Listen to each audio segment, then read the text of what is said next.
The identity you are protecting is the prison you build. You think letting go is dangerous. Try holding on. The identity you are protecting is the prison you build.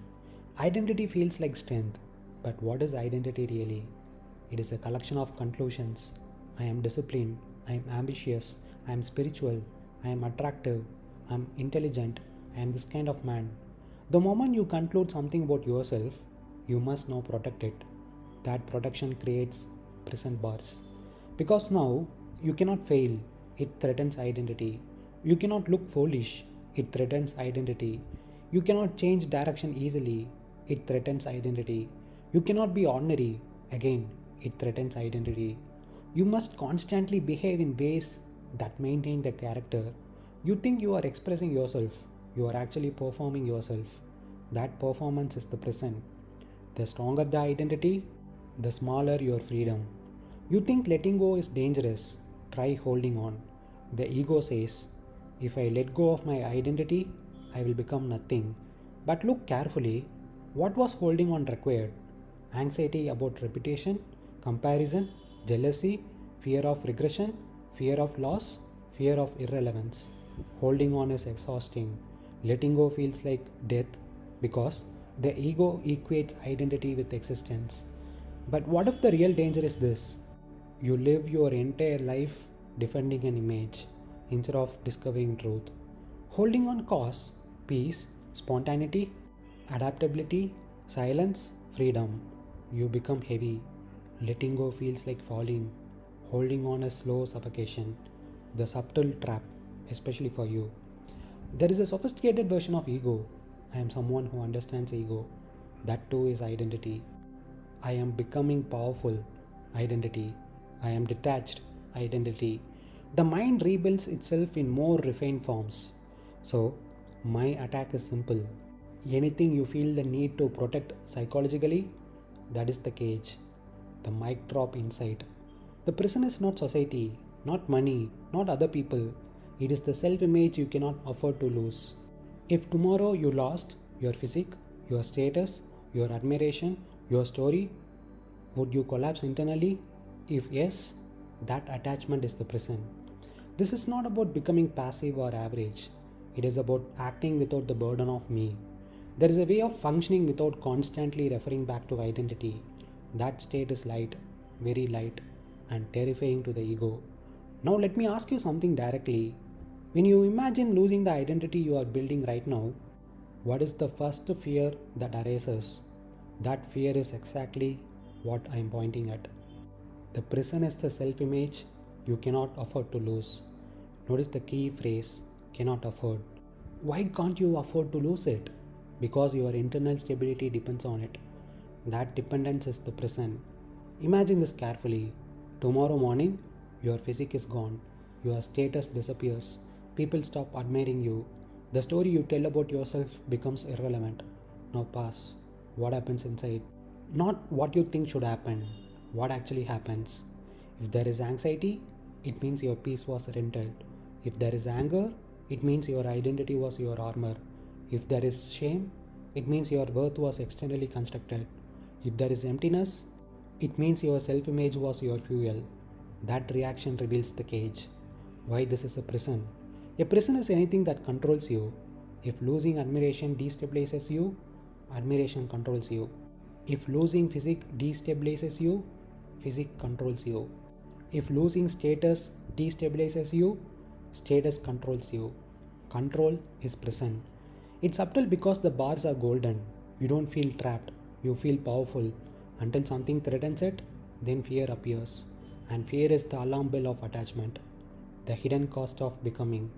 You are building strength, discipline, sales skill, intelligence, presence. There's nothing wrong with that. But here is the razor's edge. Are you building from love of mastery or from fear of being nobody? If it is the second, you are not free. You are compensating, and compensation always feels urgent. The collapse question. Would you collapse internally? Collapse does not mean crying. It means feeling smaller, feeling less valuable, feeling exposed, feeling irrelevant. If your sense of I am okay depends on external reinforcement, You are negotiating with the world constantly. That negotiation is psychological slavery. What freedom actually looks like? Freedom is not losing everything. Freedom is this: you could lose it and still remain internally unmoved. You still build, you still train, you still pursue money, but none of it is holding your spine upright. You are upright without it. That is terrifying, because then who are you? Without identity, there is no narrative. Without narrative, there is no drama. Without drama, there is just presence. The ego hates that. The deepest expansion. Self image is a story, and stories require maintenance. Maintenance requires energy. Energy spent on maintenance is energy not spent on truth. When the story collapses, most people panic because they never learned to stand without it. So they quickly rebuild a new story, stronger, more spiritual, more detached, more successful. The prison just gets renovated. Now let me ask you something precise. If tomorrow no one noticed you, no one praised you, no one compared you, no one validated you, would your drive remain the same, or would it shrink? Your honest answer reveals whether you are building from freedom or from a prison with better lighting. You might think surrendering yourself is a major sacrifice, but consider what you have truly sacrificed by holding on to your identity and preferences all this time. You might think surrendering yourself is a major sacrifice. What is yourself? Your opinions, your preferences, your likes and dislikes, your image, your need to be right, your identity. I'm this kind of person. To the ego, surrender feels like death, because identity is the only thing it has. But consider what you have truly sacrificed by holding on to your identity and preferences all this time. This is the reversal. I'm saying you believe surrender is a sacrifice, but what has holding on to you cost you? Let's examine. You sacrificed truth for comfort. When identity is at stake, you stop seeking truth. You defend positions, you argue, you justify, you protect your image. Truth becomes secondary, ego becomes primary. You sacrificed growth for consistency. You cling to, this is how I am. I don't do that. That's not me.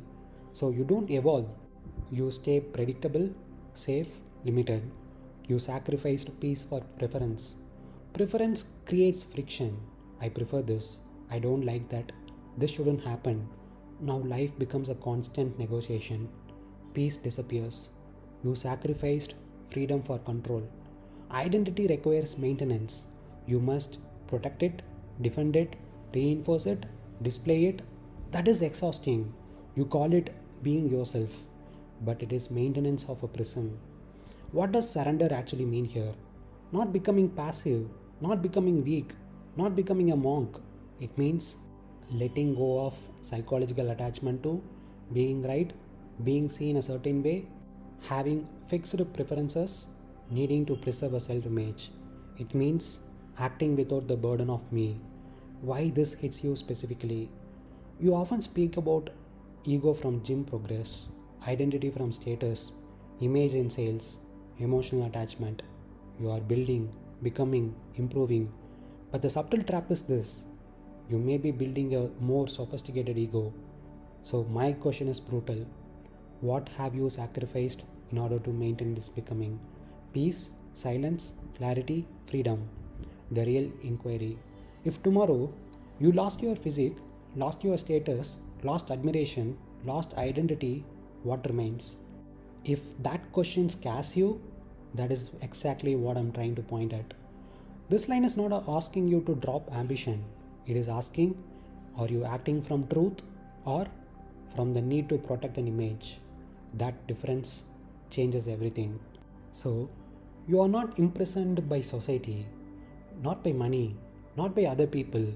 You are imprisoned by the version of yourself you are afraid to lose. The physique, the discipline, the intelligence, the admiration, the narrative of I am becoming, none of these are wrong. The bondage begins the moment your inner stability depends on them. If losing them would shrink you, shake you, or hollow you, then they are not possessions, they are supports. And anything you psychologically lean on, becomes your master. The real freedom is not in destroying identity, it is in no longer needing it to stand. You can still build, still train, still earn, still rise, but now you rise without fear of failing. Because your spine is not made of repetition, your worth is not made of applause, your drive is not made of comparison. When nothing external is required to feel internally whole, there is a quiet strength that cannot be threatened. That is the point. Not to become nobody, but to no longer be afraid of being nobody.